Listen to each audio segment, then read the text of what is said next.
हाय बच्चों, कक्षा 11 के जो बच्चे हैं वो ध्यान दें। फिजिक्स का तीसरा लेसन शुरू होने जा रहा है और इस लेसन में हम देखेंगे सदिश विश्लेषण। सदिश विश्लेषण सदिश विश्लेषण देखेंगे। सदिश विश्लेषण के अंतर्गत बच्चों क्या होता है? सदिश विश्लेषण, विश्लेषण का मतलब ये होता है अध्ययन करना, एनालिसिस करना। और सदिश का मतलब ये होता है ऐसी राशि जिनमें क्या हो, दिशा और परिमाण दोनों हो। दिशा और परिमाण दोनों हो, इस चीज को हम देखेंगे कैसे होता है, इसको हम अध्ययन करेंगे। सबसे पहली चीज क्या होती है? क्षेत्रफल। किसी भी चीज को की गणना करने के लिए पहले बच्चों हमें क्षेत्रफल का अध्ययन होना चाहिए। तो क्षेत्रफल जो होता है, क्षेत्रफल किसका? पृष्ठ का। पृष्ठ का क्षेत्रफल या पृष्ठीय क्षेत्रफल क्या होता है? किसी भी प्यारे बच्चों, किसी भी पृष्ठ का क्षेत्रफल सदैव लंबवत होता है और बाहर की तरफ होता है। अगर हम कोई शील्ड ले लें, अगर हम देखें इस पृष्ठ का क्षेत्रफल इस दिशा में आएगा, इसके पीछे वाले पृष्ठ का क्षेत्रफल इस दिशा में जाएगा। दो पृष्ठ हमारे बीच हैं। कहने का तात्पर्य क्या है? जैसे मैं चाक के डब्बे को देखें तो कितनी सतह दिखाई दे रहे हैं? 1 2 3 4 5 और 6 सतह हैं। अगर हम चाक को इसका क्षेत्रफल वेक्टर मान लें तो चाक कहाँ जा रहा है? बाहर की तरफ, एक दिशा ये। अगर हम इसी को इस प्रकार कर दें तो इसका क्षेत्रफल दिशा कहाँ जा रही? नीचे की। तो ये सदैव लंबवत होता है और कहाँ होता है? बाहर की ओर होता है। ये क्षेत्रफल की बात हो गई। क्षेत्रफल को हम ए द्वारा क्या करेंगे? प्रदर्शित करेंगे। इसके बाद प्यारे बच्चों हम क्या करने वाले हैं कि जो राशियां और भौतिक राशियां जो होती हैं, भौतिक राशियां,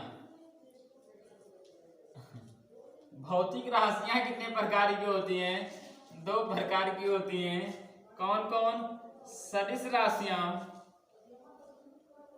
और अदिश राशियां।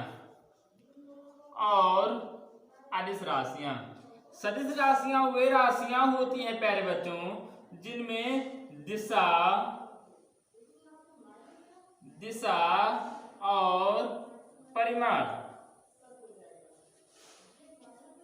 डायरेक्शन और मैग्नीट्यूड दोनों क्या होते हैं? ऐड होते हैं।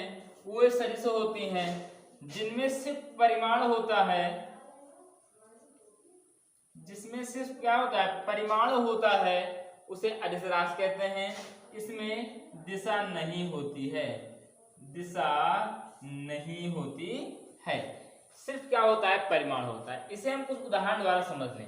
उदाहरण कुछ इस प्रकार का अगर हम कहना चाहें कि मान लीजिए हमारे पास 4 दिशाएं हैं। ये पूरब हो गया, ये पश्चिम हो गया, ये उत्तर हो गया और ये क्या हो गया? दक्षिण हो गया। ये हमारे पास 4 दिशाएं कॉमन रूप में हैं। यदि आपसे ये कहा जाए कि सोहन, एक व्यक्ति सोहन नाम का है, सोहन घर से, ये उसका घर या मंदिर मान लीजिए, ये क्या है? मंदिर है। सोहन मंदिर से 5 किलोमीटर पूरब गया, 5 किलोमीटर पूरब गया। तो पूरब गया, पूरब क्या है? पूरब क्या है? व्हाट इज द पूरब? पूरब क्या है? डायरेक्शन है, दिशा। पूरब क्या है? दिशा है। और ये 5 किलोमीटर क्या है? परिमाण है। अब हमें क्या मिला? दिशा और परिमाण दोनों मिल गया। जब दिशा और परिमाण दोनों मिल जाता है तो क्या बन जाता है? सदिश राशि बन जाती है। लेकिन यदि यहां पर एक ही शब्द कहा जाए कि सोहन 5 किलोमीटर गया, अब 5 किलोमीटर दूर गया है, तो 5 किलोमीटर दूर वो पूरब भी जा सकता है, पश्चिम भी जा सकता है, उत्तर भी जा सकता है और दक्षिण भी जा सकता है। इसलिए हमें दिशा का ज्ञान नहीं है, क्योंकि सिर्फ यहाँ कहा जा रहा है कि सोहन मात्र 5 किलोमीटर दूर गया है। अब 5 किलोमीटर दूर गया है तो हमें नहीं पता कि दिशा में गया है, तो उस कंडीशन में 5 किलोमीटर से परिमाण होगा मैग्नीट्यूड। यदि मात्र मैग्नीट्यूड दिया गया है तो वहां पर जो क्वांटिटी बनेगी वो स्केलर क्वांटिटी होगी, वेक्टर क्वांटिटी नहीं होगी, क्योंकि वेक्टर क्वांटिटी में हमें पता होना चाहिए कि दिशा और परिमाण दोनों होना चाहिए। तो आई होप आप सबको समझ में आया होगा कि दिशा और परिमाण से कैसे हम चीजों को वेरीफाई करेंगे। तो इस प्रकार हम धीरे धीरे अपने टॉपिक को आगे बढ़ाते हैं। अब वेक्टर क्या होता है? वेक्टर का वास्तविक शब्द क्या है? वेक्टर माने होता है दिशा। वेक्टर को वास्तव में हम क्या कहते हैं?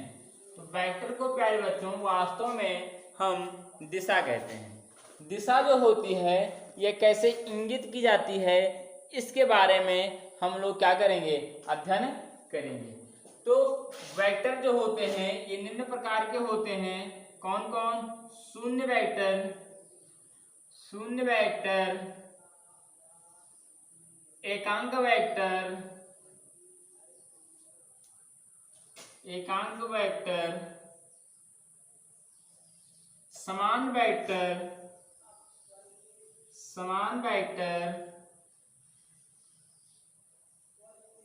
विपरीत वेक्टर,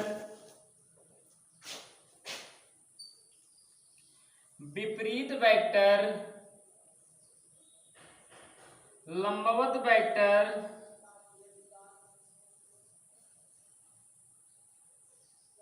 वेक्टर। इसी प्रकार कई और वेक्टर होते हैं जिन सभी वेक्टरों का हम अध्ययन अगले सेशन में करेंगे। ये लेक्चर नंबर 1 था। और आप लोग यदि यहाँ तक देख रहे हो इसका मतलब है कि आपको पढ़ने की कुछ जिज्ञासा है, और आप लोग होमवर्क भी सेंड करते रहिएगा प्यारे बच्चों, जिससे यहाँ पर मोटिव मिलता रहे हम लोगों को और अच्छा वीडियो बनाने का प्रयास करें। धन्यवाद।